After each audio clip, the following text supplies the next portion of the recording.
Hey guys, what's going on? Welcome back to another FIFA 13 career mode episode number 2 with me, Nick, and let's get straight into it with a pre-season game against Udinese, who is actually Luis Muriel's former club. I don't think he actually came on in the game, so that's a bit unfortunate, but we win the game 2-0, which is pretty nice with Theo Walcott bagging first goal for us, I think. However, it is in the pre-season, so don't read too much into it. We loan out Ryan McLaughlin. I don't really know why. I mean, he's only a rated 54 player, but I've watched him in real life a couple of times and I like him, so I thought I might as well keep him, send him out on loan, and he might come back a real good player. You never know. So that's the thoughts behind that move, and we get a transfer offer accepted here for David Alaba, which was a 6.6 million deal involving a player transfer of Jack Robinson, I believe it was.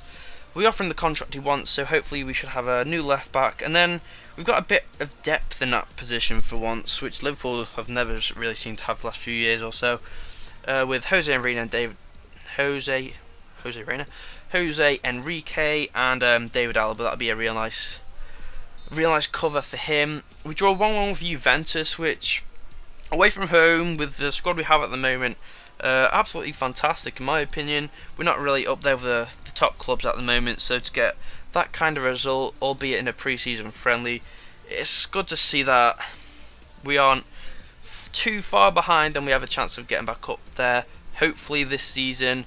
But unfortunately, David Alaba comes back with a contract offer declined. I think he just wanted a bit more money, so I upped that cash to 45 grand per week, 5% for a clean sheet and an important first team player. Hopefully that'll be enough to convince him to come to the club.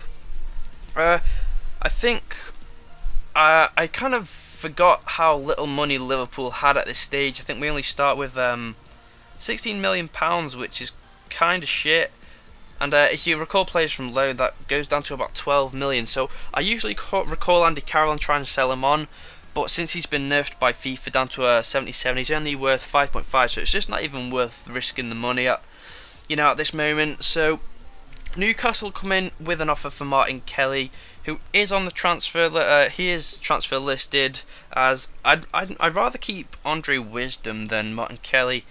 I know Martin Kelly in the game seems to be a lot better, but Andre Wisdom, he's got. If you keep playing him, he will get a lot of strength and a lot of pace, which I do like for my defenders, and Martin Kelly doesn't seem to quite get there. So we sim another game, our last pre-season game there, winning 2-0. So an undefeated run so far, which is pretty good. Newcastle not quite bowing to our demands, so we just counter offer with exactly the same offer as before, and we finally get David Alaba on a 45 grand a week contract. So the left back coverage is Jose Reyna and David Alaba, with Jack Robinson going the other way. There you go, Newcastle talks to sign Martin Kelly. Hopefully we can offload him, because we're a bit short of money at the moment, I'm not going to deny. But we do go in for an approach for Yunus Belhanda. Is that... yeah, I'm pretty proud of that pronunciation. But we go ahead and offer Steven Gerrard, maybe a bit of a surprise to a few, but in this game he just doesn't really cut it for me. He seems a bit sluggish on the ball. I have tried to play him in previous games or career modes or stuff like that, and he declines in... he gets... by the end of the season he'll be like an 82, 81, so might as well cash in for him now while I've got the chance to make a bit of money or get a decent player out of it. And Yunus Belhanda, I've never actually used him before, but he definitely looks, stats wise, like he could be a real good player. And at 22 he's a young centre mid. They tend to peak around the 28 mark, so he's got a few years yet to grow into that role if we could sign him. But Newcastle actually come back with an offer for Stuart Downing as well as Martin Kelly now. So and they actually go ahead and accept a £6 million counter offer. So hopefully we have a bit of money coming our way, and we'll just see if we can make that Stuart Downing sale as well. And hopefully we can sign a few more players, which I didn't really think would be an issue with money, but since Liverpool have kind of gone down the shitter, we've lost a bit of money as well. But that transfer offer accepted straight away, just a player swap, like essentially Belhanda for Gerrard. We offer him the contract he wants, and hopefully we've got a nice young centre mid who will only actually be playing one centre mid. Obviously Suarez will be in that cam role, and you'll see I thought it was this episode, but you'll see at the beginning of next episode when we do kick off the Premier League season. You'll see exactly how our team sets out, so that should be pretty nice. We get a bit of cash there for the Martin Kelly deal. Man City, they actually wanted Pepe Reina, so I counter offer for a bit more cash than they were offering. And then I think I actually went into my shortlist, and since they were interested in Pepe Reina, I went ahead and offered a bit of a player swap deal for Joe Hart, rather than them just getting a lot of cash, because they tend to demand a hell of a lot of money for Joe Hart, so why not use this opportunity to get rid of Reina and get the goalkeeper I want, which would be pretty nice. So Jose Reina plus 2.5 million. Hopefully we could have Joe Hart before the start of the season, and that would be pretty nice in my opinion. So as I said, we're not going to be seeing Diego Cavallari there. He used to be a Liverpool player. I checked up on him actually. He's a 81 rated goalkeeper, which surprised me a bit.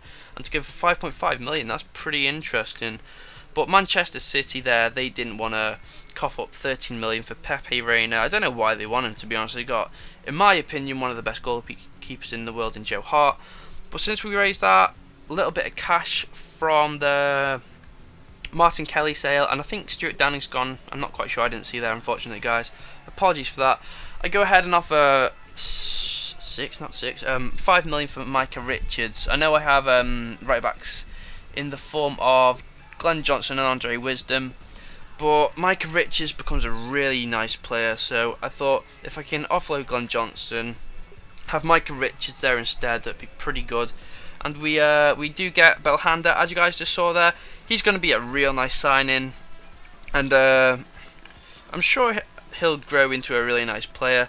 And if not, I don't know if you've seen, I have got Axel Witsel and Tom Cleverley on the shortlist. And if we can raise a bit more funds, we'll go ahead and try to get at least one of those two. I'd like a bit of backup in that position, so that'll be very nice indeed. Oh, wow, that must have been pretty loud. I apologise for that. But Manchester City, they go ahead and decline that offer from Micah Richards, unfortunately. They want 7 million, and I go ahead and I don't know what the point 2 is all about, but I offered 6.2 million. Hopefully that would be enough. It looks like Jones is on his way to Rennes, I think it is. PSG coming with a pretty nice offer for Luis Suarez, but we're just not looking to sell him. He's going to be the key player for us, certainly this season, and hopefully seasons to come, if he does grow into the player that I think FIFA should have already rated him as. I mean, he's rated currently as an 85, but with current form in the Premier League, I thought they should have at least put him up to an 87 or something in the squad updates, but it wasn't to be. But anyway, we do get that transfer offer for Micah Richards accepted, so we go ahead and offer him the 50 grand per week. Hopefully that would be enough to pry him away from the champions and come to Liverpool. Not really enough that many players would take up, but it's FIFA after all. And there's a lot of FIFA bullshit that goes on, so let's hope it goes in my favour this time. But Luis Suarez comes to me just before the kickoff of the season and says he's fit to play. Unfortunately, he started off injured. He starts off injured if you download the squad updates every time if you try and start a new career mode, and it's pretty frustrating, but he comes back just before the start of the season, luckily for us, but I can't remember if I had him on the bench because he wasn't quite full fitness yet. We'll have to wait and see until next episode. But Micah Richards, contract offer accepted, so we get him just in time for the first game of the season against West Brom, and we were definitely looking to win that. Hopefully no repeats of real life as we got slaughtered 3-0. But I think we had a bit of cash spare, so we go ahead and go for the Kurt Zouma. He's pretty much one that a lot of people go for on career mode, simply because a 17-year-old, 73 as a centre back. He's got pretty nice pace and he's strong as well. He's a no-brainer for me. I don't think you had to offer an awful lot of money. You can get him on the cheap for the most part. But we'll come to the end of the episode, guys, so if you've enjoyed this, please do leave a thumbs up, and until the next time, I'll see you later. Bye bye.